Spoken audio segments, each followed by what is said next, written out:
हरी प्राप्तीशी उपाय धरावी संताचे ते पाय तेने साधती साधने तुटते भवाचे बंधने संता विना प्राप्ती नाही संता विना प्राप्ती नाही ऐशी वेद देते ग्वाही तिने साधते साधने तुटते भवाची बंधने एका जनार्दने संत एका जनार्दने संत पूर्ण करते मनोरथ तिने साधते साधने तुटते भवाची बंधने यौंत प्रवेश मम वाच मां प्रसुक्ता संजीवयत किल शक्तिधर स्वधाम्ना अन्यांस्तास्तचरण सर्वनत्वगादिन् प्राणान् नमो भगवते पुरुषाय स्तुभ्यं पांडुरंगा करो प्रथम नमन पांडुरंगा करो प्रथम नमन पांडुरंगा करो प्रथम नमन पांडुरंगा करो प्रथम नमन उदरे चरण संताची दूसरे चरण संताची जायच्या कृपादाने कथेचा विस्तार कृपादाने कथेचा विस्तार जायच्या कृपादाने कथेचा विस्तार कृपादाने कथेचा विस्तार बाबाजी सद्गुरुदास तुका बाबाजी सद्गुरुदास तुका बाबाजी सद्गुरुदास तुका पांडुरंगा करू प्रथम नमन दुसरे चरण संतांच्या त्यांच्या कृपादाने कथेचा विस्तारू बाबाजी सद्गुरु दास तुका ओम नमो ज्ञानेश्वरा करुणा करा दयाळा तुमचा अनुग्रह लादलू पावन झालू चराचरी नमो सद्गुरु तकया ज्ञानदीपा नमो सद्गुरु सच्चिदानंद रूपा नमो सद्गुरु भक्त कल्याण मूर्ती नमो सद्गुरु भास्करा पूर्ण कीर्ती सामर्थ्याने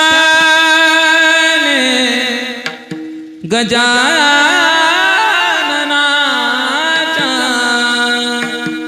सामर्थ्याने गजाननाच्या संकट जाई माघारा गण गण गणात बोते गण गण गणात बोते गण गण गणात बोते सेवे लागे सेवक झालो तुमच्या लागलो निज चरणा अवो स्वामी तुकया देवा यावरी न करावा वीर घ्यावी घ्यावे माझी सेवा देना दुर्बळाची देवा देना दुर्बळाची देवा देना दुर्बळाची देवा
दुर्बळाची देवा हरी प्राप्तीशी उपाय धरावे संताचे ते पाय तेने साधती साधने तुटती भवाची बंधनी विठ्ठला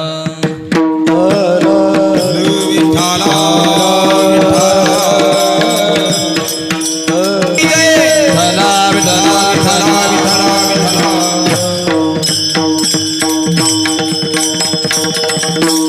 हरिप्राप्तीशी उपाय धरावे संताचे ते पाय तेने साधती साधने तुटते भवाची बंधनी. प्रस्तुत प्राप्त प्रसंगी पवित्र कीर्तन रूपे सेवे करता निवडलेला अभंग महान भगवत भक्त वैराग्याचे मूर्तिमंत पुतळे ज्यांच्या अभंगवाणीला सूर्याची प्रखरता अग्नीची दिव्यता चंद्राची शीतलता प्राप्त झाली असे देवमान्य संत संत मान्य संत आणि जगतमान्य संत पैठण्यवासी शांतीब्रह्म एकनाथ महाराजांचा 4 चरणाचा अभंग असून या अभंगामध्ये एकनाथ महाराज भगवंताच्या प्राप्तीचं साधन सांगतात. विठाला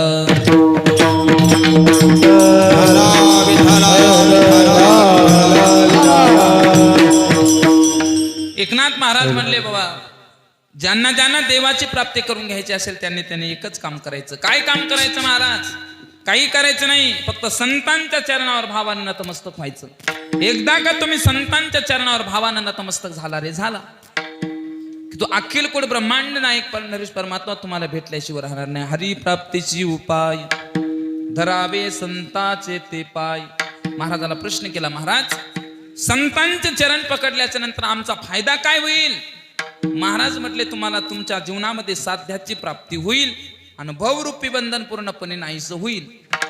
येणे साधते साधने तुटते भवाची बंधने. महाराजाला प्रश्न केला, महाराज भगवंताच्या प्राप्तीचे बरेच साधने आहेत गड्या. योग आहे, जप आहे, तप आहे, ध्यान आहे, धारणा आहे, ज्ञान मार्ग आहे, भक्ती मार्ग आहे, कर्म मार्ग आहे. हे सगळे मार्ग न सांगता तुम्ही संतांच्या चरणावर भावानं नतमस्तक व्हायला का सांगता? त्यावेळेस महाराजांनी उत्तर दिलं, गड्या बाकीच्या साधनाद्वारे भगवंताची प्राप्ती होईलच याची मात्र गॅरंटी नाही, पण तुम्ही जर संतांच्या मार्फत जर भगवंताकडे जाण्याचा जर प्रयत्न केला नक्कीच तुम्हाला देव भेटल्याशिवाय राहणार नाही याची गॅरंटी मात्र वेदाने घेतलेली आहे. संता विना प्राप्ती नाही ऐशी वेद देते ग्वाही.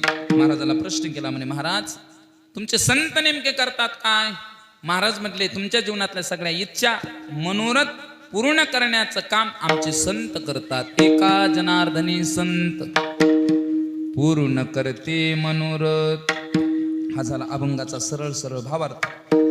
आजच्या ठळक बातम्या संपल्या, आता हवामान खात्याचा अंदाज. विठाला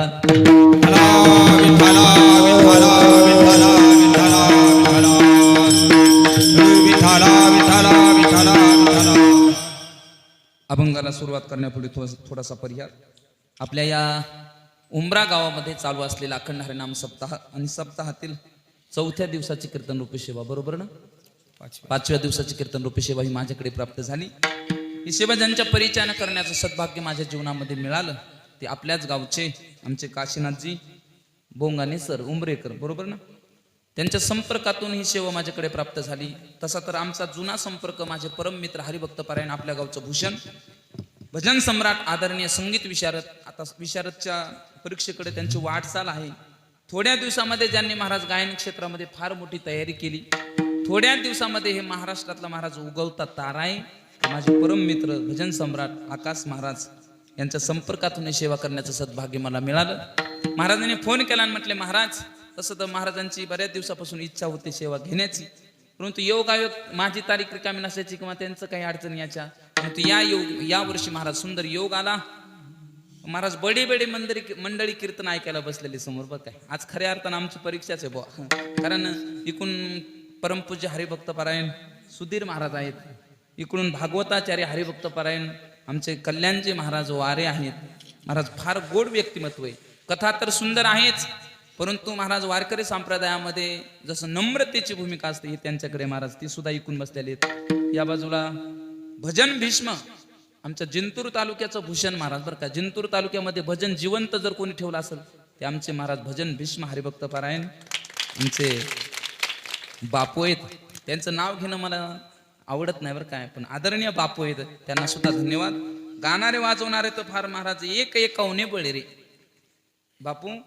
हे सगळं वातावरण मी पाहिलं पावडे महाराज, आणि मला ज्ञानोबरायाची गोवी आठवली. ज्ञानोबराय म्हणतात गड्या, हे असं जर वातावरण तुम्हाला जर पाहायचं असेल तर तुम्हाला स्वर्गामध्ये जावं लागेल. कुठे जावं लागेल? स्वर्गामध्ये. स्वर्गामध्ये गेल्याच्या नंतर तुम्हाला हे असं वातावरण पाहायला भेटेल. पण स्वर्गामध्ये जायचं म्हटल्याच्या नंतर अगोदर मरावं लागेल आणि मेल्याच्या नंतर स्वर्ग प्राप्ती असते.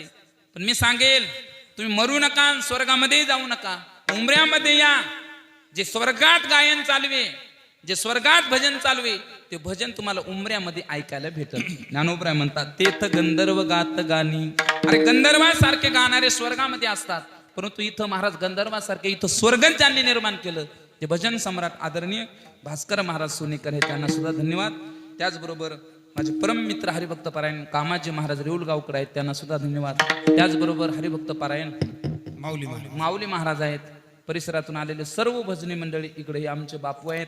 दोन्ही मृदंगाचार्य महाराज इकडं सुंदर भागवत कथा करतात आणि सुंदर मृदंग सुद्धा वाजवतात.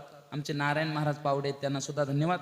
इकडं हरिभक्त पारायण मृदंग विशारद मृदंग सम्राट भागवत महाराज आहेत, त्यांना सुद्धा धन्यवाद. चोपदार आहेत, टाळकरी आहेत, विनेकरी आहेत, साऊंड सिस्टीमवाले दादा फार गुड सिस्टीम दिली, तुम्हाला सुद्धा धन्यवाद. सर्वांचे नतमस्तक होतो आणि या ठिकाणी सेवेला सुरुवात करतो. विठाला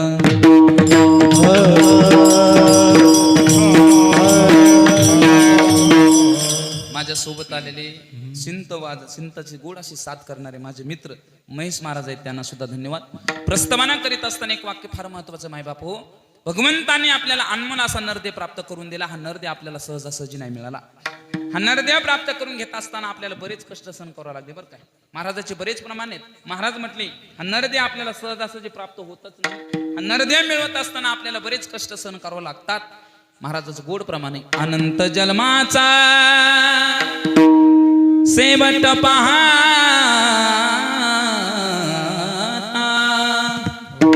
नरदेहाता तुझा. अनंत जन्माचा शेवट पाहिल्याच्या नंतर मनुष्य देह आपल्याला मिळतो. महाराज त्याचं पुढे जाऊन सांगतात, एक एक योनी कोटी कोटी फेरा आणि मग लागे वारा मनुष्य देहा. एका एका योनीमध्ये आपल्याला कोटी कोटी वेळा फेरा घ्यावा लागतो, तेव्हा मनुष्य देह प्राप्त होतो. आणि मनुष्य देह मिळाल्याच्या नंतर माणसानं चिंतन केलं पाहिजे, हा मनुष्य देह आपल्याला कशा करता मिळाला. खऱ्या अर्थानं मनुष्य देह आपल्याला भजन करण्याकरता मिळाला होता. पण ज्ञानोबराय म्हणतात, आपण ज्याच्या करता इथं आलो ते करायचं बाजूला ठेवलं, दुसऱ्याच भानगडी करायला लागलो. ज्ञानोबराय म्हणले, हे शरीर कशाला मिळालं आपल्याला. ज्ञानोबराय गोड ओवी खर्च करतात, हे शरीराची गावा जया लागी आले पांडवा, तो कार्यार्थ गवा सांडुनिया. शरीराच्या गावाला आपण ज्याच्या करता आलो ते करायचं बाजूला ठेवलं आणि दुसऱ्याच भानगडी करायला लागलो. महाराज विठाला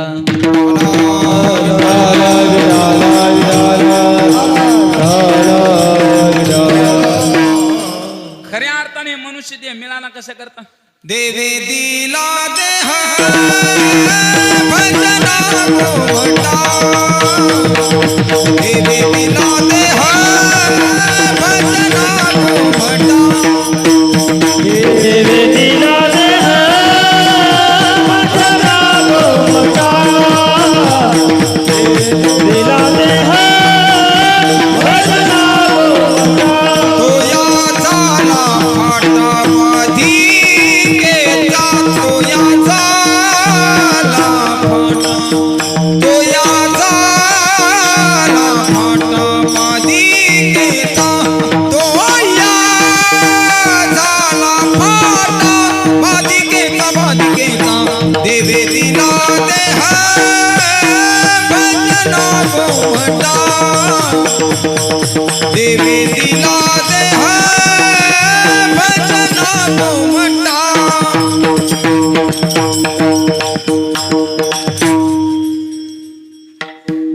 देवे दिला देह भजन गोमटा, तो या झाला फाटा बाधिकेचा. महाराज म्हणतात, हा देह मनुष्य देह आपल्याला भजन करण्याकरता मिळाला. बरोबर ना महिला मंडळ. माझा तुम्हाला प्रश्न आहे, भगवंताने हे हात दिलेत आपल्याला कशाला दिलेत. बोला बोला. कापूस याचायला नाही नाही नाही नाही, हे तोंड दिले पोरांना आपल्याला कशाला दिले. हे तर माझ्या पुढचे निघले. विठाला विठाला विठ्ठला अरे हे तोंड नुसतं बोलायला नाही दिलं, काय बोलायचं याचं ज्ञान करून संत मंडळी आपल्याला सांगतात. हे तोंड दिलंय बोलायला, पण काय बोलायला दिलंय? कमल मुख हरिभजन को दिया. अरे हे तोंड नुसतं बोलायला नाही दिलं, बडबड करायला नाही दिलं, या तोंडानं भगवंताचं गुण गाण्याकरता हे तोंड दिलं आपल्याला. राम भजन को दिया कमल मुख राम भजन को दिया, राम भजन को दिया कमल मुख राम भजन. हे राम भजन को दिया कमल मुख राम भजन को दिया, राम भजन को दिया कमल मुख राम भजन को दिया.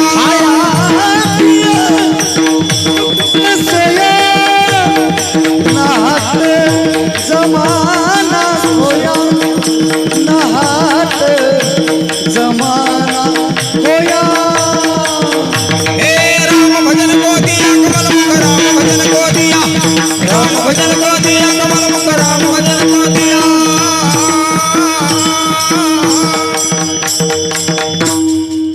कमलमुख राम भजन को दिया. या तोंडानं आपण भगवंताचं गुणगान गायलं पाहिजे. त्याच्याकरता हे तोंड दिले आपल्याला, हात दिलेत भगवंताच्या भजनामध्ये टाळी वाजवण्याकरता.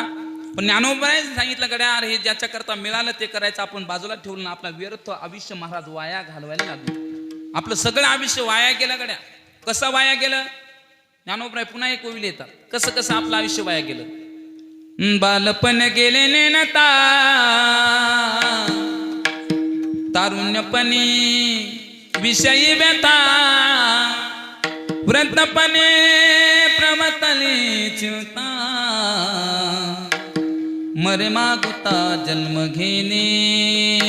ज्ञानोबराय म्हणले बालपण आपलं खेळण्यामध्ये गेलं.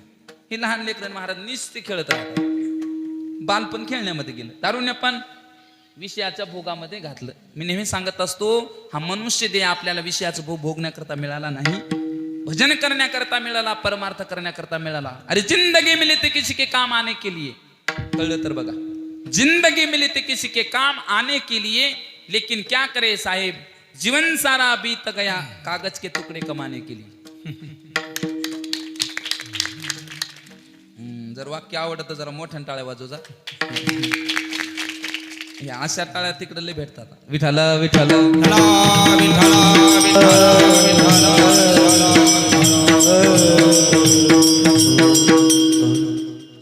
महाराजांनी सांगितलं गड्या, मनुष्य जीवन मिळालं आपल्याला पैसा कमवण्याकरता नाही मिळालं. काही माणसाला वाटतं आमच्याकडे पैसा आला म्हणजे आम्हाला सुख मिळत, पण पैशामध्ये सुख नसतं गड्या.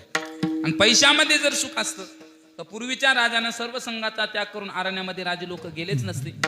महाराजाचं प्रमाण आहे, प्रपंच जरी सुख जोडी, तरी का सेविती गिरी कंदारी, राज्य टाकून गेले थोडे, तरी ते काय वेळे मानावे. महाराज म्हणतात, राज्य टाकून गेलेले लोक काय वेडे होते काय? असं एक उदाहरण सांगतो मी तुम्हाला. अरे एक राजा या भारतवर्षामध्ये होऊन गेला, भारत भूमीमध्ये होऊन गेला. त्या भारत भूमीवर त्या राजाला महाराज स्वर्गातल्या लोकांना जे भोग भोगायला मिळत नव्हते, तो राजा इथं भोगायचा. भोग भोगून भोगून भोगून कंटाळा आला आणि सर्व संघाचा त्याग करून तो अरण्यामध्ये गेला. 18 भार वनस्पती फळे फुले ओळती, 18 भार वनस्पती आई त्या पोखरली नदी गंगा वाहती, आईच्या पोखरली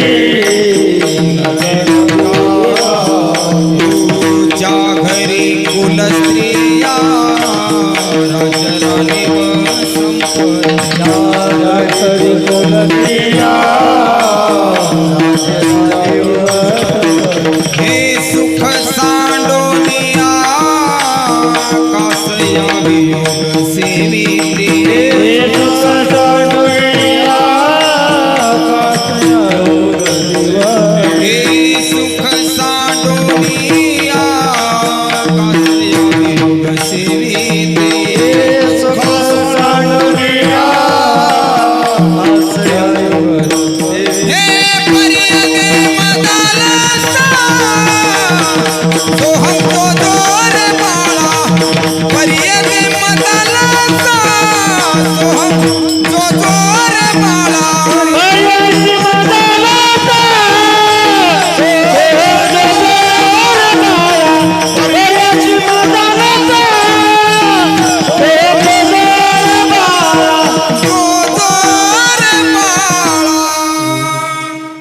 अक्षाभार वनस्पती फळे फुले ओळती बावी त्या पोखरणी नदी गंगा वाहती.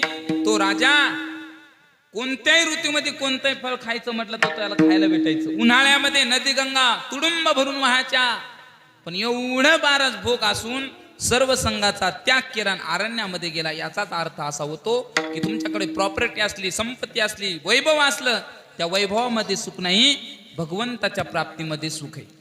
म्हणून काही माणसानं महाराज आपलं आयुष्य सगळं पैसा कमवण्याकरता घातलं, परंतु एका मदलासा मातेनं बाळाला झोका देत असताना उपदेश केला, बाळा तू पैसा कमवशील, पैसा कमवल्याच्या नंतर तुला वाटलं सुख मिळेल, परंतु पैसा गोळा करून करून करून अंत काळाच्या वेळेला तुला दुःख होईल बरं. म्हणून तू उठ अरण्यामध्ये जाऊन सद्गुरूच्या प्राप्तीचं साधन कर. म्हणून एक मदलासा मातेनं मला दृष्टांत दिला. महिला मंडळ तुम्ही झोका देता का?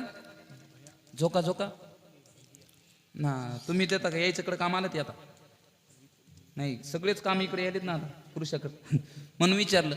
झोका देण्याची पद्धत असते आपल्या इकडे, झोका देत असताना आपल्या इकडे अभंग म्हणण्याची पद्धत आहे बरं काय.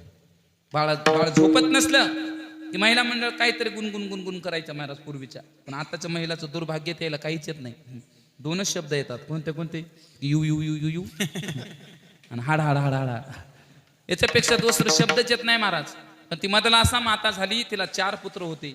4ही पुत्राला तिनं काय केलं महाराज, बाळाला झोका देत असताना उपदेश केला आणि वैराग्य मिळवून दिलं. तिने सांगितलं, बाळा तू मोठा होशील, अरण्यामध्ये जाशील, पैसा कमवशील, पैसा कमवू नको, भगवंताच्या प्राप्तीचं साधन कर. मग त्याच्यामध्ये दृष्टांत दिला. सांगितलं, बाळा 2 मधमाशा असतात, त्या मधमाशा सकाळपासून संध्याकाळपर्यंत नुसता मध जमा करण्याचं काम करतात बापू.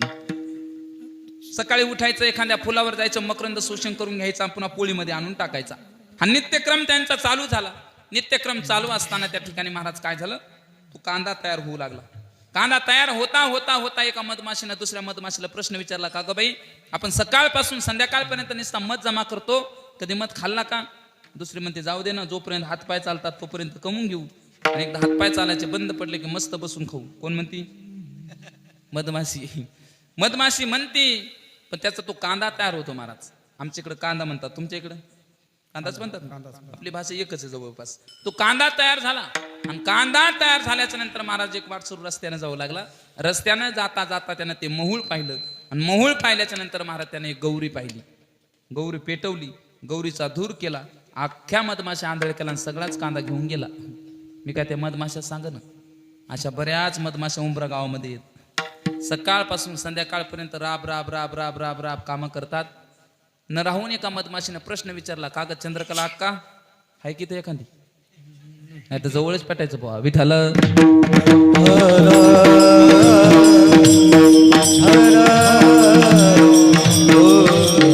अगं सकाळपासून संध्याकाळपर्यंत आपण नुसतं राब राब राब राब राब राब राब राब काम करतो. गावामध्ये कल्याण महाराजाची भागवत कथा आहे, कथा ऐकायला गेलती का?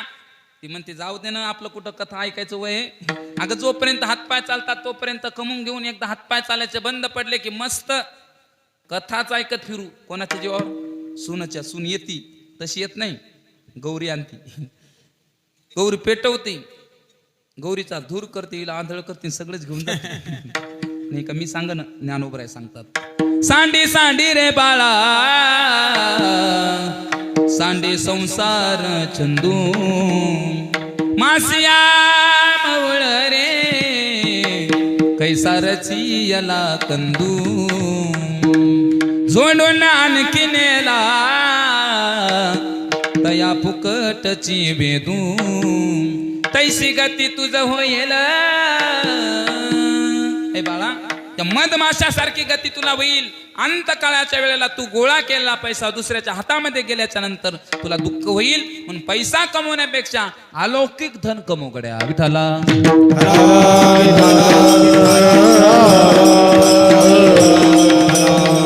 मला वाटतं आपल्या इथे झालेले. तुकाराम महाराजांना आपल्यासाठी एक प्रमाणच दिलं गाथ्यामध्ये. तुमची आमची गत सुद्धा तीच झाली. कोंबडा माहितीये का? कोंबडा कोंबडा कोंबडा प्रत्येकाला माहित असतो. तुला तर लवकर माहित आहे. विठाला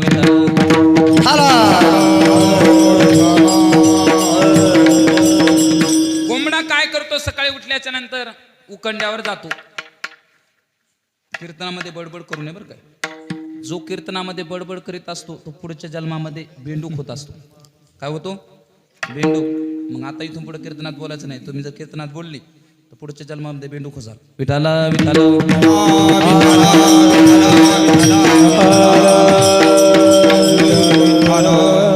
हे लेकर लय विचित्र असतात बाबा, याच्या नादी लागायला जमत नाही. एकदा मी त्या कीर्तनाला गेलो, कीर्तनाला गेल्याच्या नंतर असा एक समोर लेकरू बसलो होतं, त्याला मी प्रश्न विचारू लागलो. प्रश्न विचारता विचारता त्याला आला राग. ते उठून उभा राहिला म्हणे, महाराज लेच प्रश्न विचारायला. मी म्हणलं का मग काय करू? म्हणे मी तुला विचारलो देतो का उत्तर? मी म्हणलं हो विचार प्रश्न. ते उठून उभं राहिलं म्हणे तू देव आहे का? देव आहे का म्हटल्याच्या नंतर मला घामच आला. मी म्हणलं नक्की इथं विचारसागर असला पाहिजे. अहम ब्रह्मास्मी. मी म्हणलं काय उत्तर द्यावं म्हणून त्याला सांगितलं हो मी देवच आहे. त्याला दुसरा प्रश्न विचारला, मग आमच्या गावचं मारुती आहे का? म्हणे मारुती आहे का म्हटल्याच्या नंतर मला विचित्र वाटलं, पण त्याला सांगितलं मी हो तुमच्या गावचं मारुतीच आहे. ते उठून उभं राहिलं होतं, त्यानं मला 2 प्रदक्षिणा मारल्या. प्रदक्षिणा मारत असताना त्याला म्हणलं काय रे काय करतो? ते म्हणे तू मारुतीच आहे का? मी म्हणलं हो. ते म्हणे तू शेपूट कुठे गेली पाहतो? महाराज लोकांना शेपूट असते का? एवढी विचित्र लेकर असतात महाराज. विठाला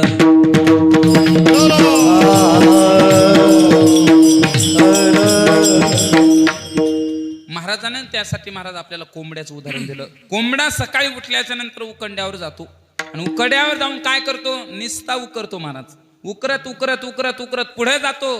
बरं तो निस्ता उकरतो का उकरलेलं खातो? उकरलेलं त्याला अजिबात खायला मिळत नाही महाराज. फक्त उकरीत उकरीत पुढे जातो. तसं तुमचं आमचं झालंय. तुका म्हणे झाली कोंबड्याचे परी, पुढे जाऊ करी लाभ नाही. तुका म्हणे झाली कोंबड्याची परी, पुढे जाऊ करी लाभ नाही. तुका मन झाली कोंबड्याची परी, पुढे तुका मन झाली कोंबड्याची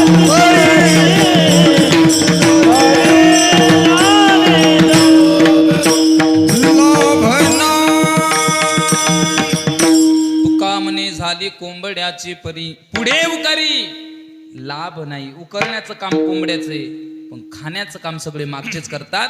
म्हणून मी नेहमी सांगत असतो पैसा कमवून घेण्यापेक्षा महाराज ठेवण्यापेक्षा अलौकिक असं धन कमवलं पाहिजे. अलौकिक धन कोणते? महाराज म्हणतात परमार्थ महाधन, जोडी देवाचे चरण, व्हावया जतन हे उपाय लाभाचे. परमार्थातलं महाधन आपण जोडलं की महाराज देव आपल्याला जवळ होतो. टाळची पोळ्या धन, टाळचे पोळ्या धन, टाळची पोळ्या धन, टाळची पोळ्या धन.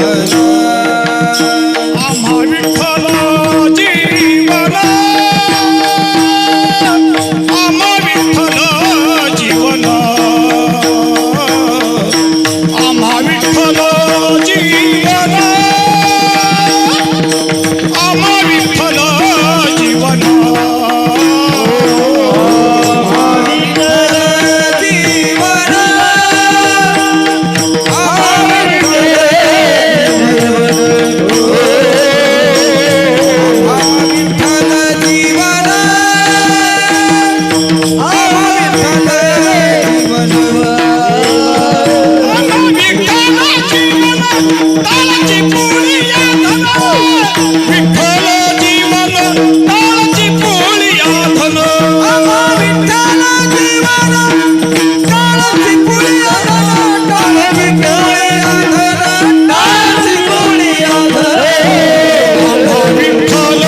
जीवन.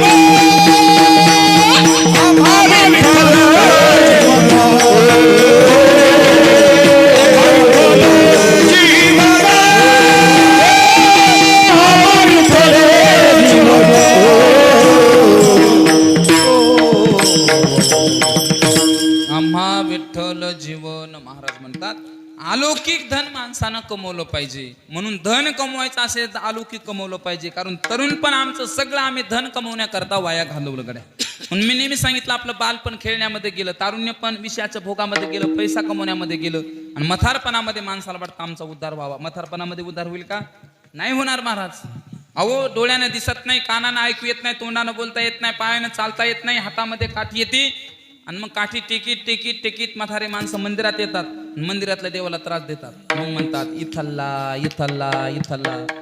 मंदिरातला देव म्हणते चल उठ, तू इथला नाही मसन वाट्यातला. अरे जोपर्यंत परमार्थ करायचा होता तोपर्यंत परमार्थ करून घेतला नाही आणि एकदा अंगातली ताकद संपली की मग मात्र लोक देवाच्या मार्गाला जातात. पण महाराज म्हणतात गड्या हो, तुम्हाला जर जीवनामध्ये जर काही जर करायचं असेल, हा मनुष्य देत काहीतरी करण्याकरता मिळालाय, वाया घालवण्याकरता नाही मिळाला. कधीतरी महाराज विचार केला पाहिजे आपल्याला, हा की मनुष्य दे कशा करता मिळाला. दुनिया में आने वाले कुछ नाम करके जाना, कुछ नाम करके जाना, कुछ नाम करके जाना. दुनिया में आने वाले कुछ नाम करके जाना. या दुनियामध्ये आपण आलो ना, काहीतरी नाम करून गेलो पाहिजे महाराज. अरे स्वतःसाठीचं आम्ही जीवन कधीही जगतो, परंतु महाराज समाजासाठी जीवन जगलं पाहिजे. मला तरी वाटतं बाबा की समाजासाठी जो जीवन जगत असतो त्याचं नाव आज रामर होत असतं. आज समाजासाठी जीवन जगणारा एकच माणूस आहे महाराज, ते म्हणजे मनोज जरांगे पाटील. सगळ्याचा त्याग केला महाराज. मुलीकडे नाही पाहिलं, आईकडे नाही पाहिलं, बायकोकडे नाही पाहिलं. जोपर्यंत माझ्या मराठा समाजाला आरक्षण भेटत नाही तोपर्यंत मी माझ्या संसाराला पाणी सोडलं. याला म्हणतात समाजासाठी जीवन. त्याच्या नावात पावर आहे, तो नेता दमदार आहे. त्याच्या नावात पावर आहे, तो नेता दमदार आहे. भल्या भल्याला पाजलं पाणी, भल्याला पाजलं पाणी. मनोज रंग पटला वाणी, नेता है का दुसरा कोणी. मनोज रंग पटला वाणी, नेता है का दुसरा कोणी.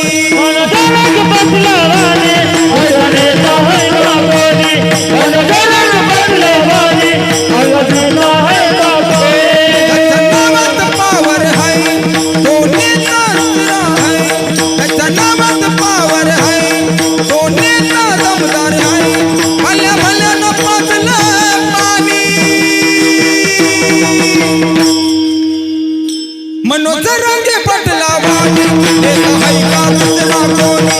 मनोज रंगे पटला वाणी, नेता है का दुसरा कोणी. नेता है का दुसरा कोणी.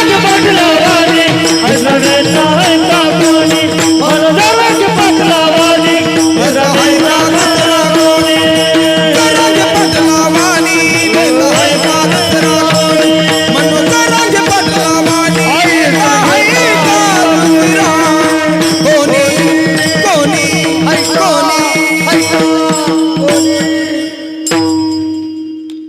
वाजवा टाळ्या. मनोज जरांगे पाटलाने महाराज समाजासाठी जीवन जगलं आणि जगत आहेत. जोपर्यंत माझ्या मराठा समाजाला आरक्षण भेटत नाही तोपर्यंत मी अन्नाचा तर त्यागच केलाय, परंतु जोपर्यंत माझ्या मराठा समाजाला आरक्षण भेटत नाही तोपर्यंत मी कोणालाच बाकीच्या राजकारण्याला सुखी जीवन जगू देणार नाही. ही भूमिका आहे त्यांची महाराज. मला सांगायला आनंद वाटेल, महाराष्ट्रामध्ये पहिल्यांदा दिल्लीचं तख्त हलवलं छत्रपती शिवाजी महाराजांनं आणि दुसऱ्यांदा महाराज दिल्लीच्या तख्तातल्या सगळ्या पुढाऱ्याला कामाला लावलं मनोज जरांगे पाटलांनी. ते आरक्षण भेटल न भेटल हा पुढचा विषय, परंतु महाराज बऱ्याच दिवसाच्या नंतर मराठा समाज एकत्र जर कोणी केला असेल ते मनोज जरांगे पाटलांनी केलं. बरं काय, ही फार मोठी आहे महाराज. ही क्रांती, हे समाजासाठी जीवन जगणं महाराज याला म्हणतात. आणि जे समाजासाठी जीवन जगत असतात ना ते आज रामर होत असतात.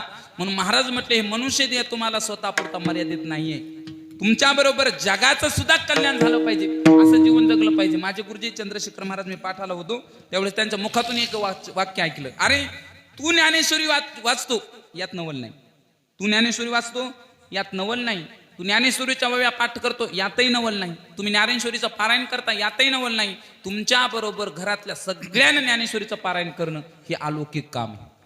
हे अलौकिक काम आहे महाराज. एकट्यानं परमार्थ करणं ही मान्य नाही. आपण केलेला परमार्थ आपण तर परमार्थ करतो, परंतु आपल्या बरोबर समाजानेही परमार्थ करावा. हे जीवन म्हणजे संतांचं असतं महाराज. मला सांगायचं, जीवन मिळालं ना आपल्याला तर जीवन मिळाल्याच्या नंतर काहीतरी अलौकिक कार्य केलं पाहिजे, कारण हे मनुष्य देह आपल्याला भगवंताच्या प्राप्ती करण्याकरता मिळाला. म्हणून काही साधक मंडळी एकनाथ महाराजाकडे गेले. नाथ महाराजाला म्हणले, नाथ बाबा, आम्हाला तो देव मिळवायचा आहे, आम्ही काय केलं पाहिजे? महाराज म्हटले, तुम्ही खऱ्या संतांच्या चरणावर नतमस्तक व्हा. एकदा का तुम्ही संतांच्या चरणावर नतमस्तक झाले की तुम्हाला देव भेटल्याशिवाय राहणार नाही. अभंगाचं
हरिप्राप्ती प्राप्तीशी उपाय धरावे संतांचे ते पाय. महाराज म्हटले, भगवंत जर तुम्हाला मिळवायचा ना, मग तुम्ही काय करा, संतांच्या चरणावर नतमस्तक व्हा. संतांच्या चरणावर तुम्ही नतमस्तक झाले की तुम्हाला तो देव भेटल्याशिवाय राहणार नाही. पण काही लोकांना प्रश्न निर्माण होईल, महाराज संतांच्या चरणावर नतमस्तक झाल्याच्या नंतर नक्कीच देव भेटतो का? नेहमी सांगत असतो, नुसत्या संतांच्या चरणाचा स्पर्श जरी आपल्याला झाला, जीवाला झाला, तर जीवाला देव भेटतो. महाराज तुम्ही बोर झाले का? नाही बोर झाले का तुम्ही? मला सांगा पहिलं. आता कीर्तनात लोकाला फवारे लागलेत बाबा, पण आमच्या परिसरामध्ये एक संत होऊन गेले, नथुराम बाबा केहाळकर. नथुराम बाबा केहाळकर म्हणायचे, अरे कीर्तन हे मनोरंजनाचा करता नाही, कीर्तन हे मनोमंथना करता आहे. कीर्तनामध्ये मनोरंजनाची माणसाने अपेक्षा करू नये. कीर्तनामध्ये फार फार झालं तर महाराज आपल्या जीवनामध्ये आपलं अंतकरण निर्मळ आणि सात्विक होण्याची गरज आहे. आणि एकमेव जगातलं साधन जर कोणतं असेल परिवर्तनाचं, तर कीर्तन हे साधन परिवर्तनाचं महाराज, मनोरंजनाचं नाही. इथं येऊन मनोरंजनाची महाराज अपेक्षा तुम्ही कीर्तनामध्ये ठेवत जाऊ नका. विठाला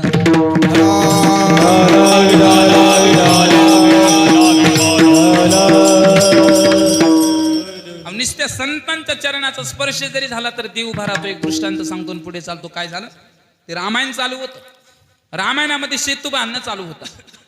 बरेच वानर सेना एकत्रित आले होते. नळ होते, नीळ होते, जाबुवंत होते, अंगद होते. बरीच वानर सेना एकत्रित आली आणि ते काय करायचे, दगड उचलायचे आणि समुद्रात टाकायचे. दगड उचलायचे, समुद्रात टाकायचे. स्पर्धा सुरू झाली. दगड उचलायचा, समुद्रात टाकायचा. तिथे एक लहानसा प्राणी आला होता. तिला सुद्धा वाटू लागलं धर्माचं काम चालू आहे आणि धर्माच्या कार्यामध्ये मी मदत केली पाहिजे. धर्म कार्य चालू असताना महाराज भूमिका फार महत्वाची, मदत करण्याची. बघा आम्ही एक धर्माचं काम केलं, प्रत्येक माणसानं केलं महाराज. भारत देशातल्या प्रत्येक माणसाने एक धर्माचं काम केलं. कोणतं? राम मंदिराचं महाराज जे बुक आले होते त्यावेळेस प्रत्येक माणसानं मंदिराचं काम होण्याकरता थोडी थोडी थोडी थोडी थोडी थोडी पट्टी दिली महाराज. का तर त्या मथुरेमध्ये गेल्याच्या नंतर रामचंद्र प्रभूचं महाराज अयोध्येमध्ये गेल्याच्या नंतर, रामचंद्राच्या मंदिरामध्ये गेल्याच्या नंतर, तिथं गेल्याच्या नंतर तो भाव आम्हाला जागृत व्हायला पाहिजे की हे मंदिर बांधत असताना या मंदिराला माझी सुद्धा एक वीट आहे. ही भूमिका आहे महाराज, दुसरं काही नाही त्याच्या मागे. ही फार महत्वाचं आहे, भूमिका फार महत्वाची महाराज. धर्म कार्य चालू असलं की तिथं मदत केलीच पाहिजे. आणि एखादा जर धर्म कार्याला जर मदत करीत नसेल तर त्यानं नरकाला जायला तयार राहिलं पाहिजे. महाराज म्हणतात तुका म्हणे सत्य कर्म व्हावे साय घातलिया भय नरका जाणी. धर्म कार्याला जर मदत करीत नसाल तर तुम्ही नरकामध्ये जाल. पण त्या खारुताईला वाटलं मी धर्माचं काम केलं पाहिजे, सेतू बांधणं चालू आहे. आणि मग ती खारुताई काय करायची महाराज, त्या ठिकाणी पाण्यामध्ये जायची, पाण्यामध्ये आपलं अंग भिजवायची, वाळूवरती यायची, गडबडा लोळायची आणि अंगाला जेवढी वाळू चिटकली तेवढी वाळू महाराज त्या शेतूवर जाऊन झटकायची. काय काम होतं, किती बारीक काम आहे महाराज, पण भूमिका फार महत्वाची. पाण्यामध्ये जायचं, वाळूवरती यायचं, पुन्हा शेतूवर जायचं आणि महाराज अंग झटकायचं. ही धांदलगाई सुरू झाली. पण हनुमंतरायाने भला मोठा एक दगड उचलला आणि जिथं पाय द्यायचा तिथं पाय न पडता तो पाय त्या खडुळीच्या शेपटीवर पडला. एवढे मोठे बल्लाढ्य हनुमंतरायाने इतकुशी खारुताई, ज्या क्षणाला महाराज तो पाय त्या खडुळीच्या शेपटीवर पडला त्या क्षणाला ती खारुताई मोठ्यानं ओरडली, किंचाळली. आणि ज्या क्षणाला ती खारुताई ओरडली त्या क्षणाला महाराज प्रभू रामचंद्र तिथून उभे राहिले. तिथं एका दगडावर बसलेले होते. त्या खारुताई जवळ आले, खारुताईला हातावर घेतलं आणि महाराज आपल्या हातानं तिला गोंजारत गोंजारत हात फिरवत फिरवत प्रश्न विचारू लागले, खारुताई काय झालं म्हणून. आजही एखादी जर तुम्हाला खडूळ दिसली ना, त्या खडुळीच्या अंगावरती पांढऱ्या रंगाचे चट्टे आहेत महाराज. ते चट्टे म्हणजे माझ्या रामचंद्र प्रभूने फिरवलेल्या बोटाच्या खुणा आहेत. खारुताई बोलू लागली, रामा मी धर्माचं काम करू लागली आणि धर्माचं काम करीत असताना मला कुणीतरी व्यत्यय आणलाय. रामचंद्राने सांगितलं माझ्या राज्यामध्ये धर्माचं काम करीत असताना तुला व्यत्यय आणलाय, सांग सांग सांग कोण व्यत्यय आणलाय, त्याला मी आताच्या आता शिक्षा करतो. रामचंद्राचे हे वाक्य ऐकल्याच्या नंतर महाराज खारुताई म्हणले, बघ बरं रामा शिक्षा झाली पाहिजे, शिक्षा झालीच पाहिजे.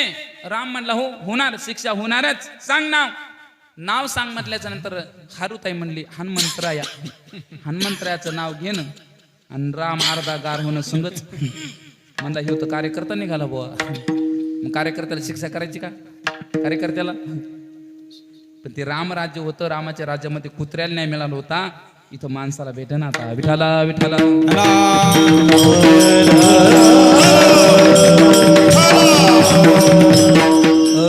रामचंद्रानं ऐकला असू दे म्हणले, हनुमंतराय असू दे नाही तर नळ असू दे निळ असू दे कोणीही असू दे, त्याला मी शिक्षा करणार, त्याला मी शिक्षा करणार म्हटल्याच्या नंतर रामचंद्राचे वाक्य ऐकलं आणि खारुताईनं बाजू बदलली. रामा एक काम करा म्हटले. काय करू, काय नाही म्हणे, शिक्षा करू नका, पण एक काम करा, त्या हनुमंतरायाला बक्षीस द्या आणि सत्कार करा.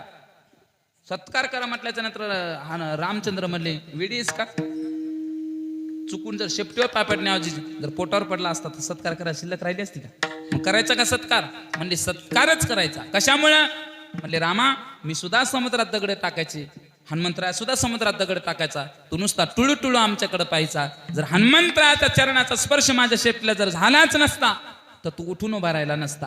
हनुमंतरायाच्या चरणाचा स्पर्श माझ्या शेपटीला जर झालाच नसता तर तुझी माझी भेट झाली नसती. हनुमंतराय म्हणजे संत, नुसत्या संतांच्या चरणाचा स्पर्श त्या खारुताईला झाला तर पुढे देव भरायला एवढी ताकद महाराज संतांच्या चरणामध्ये.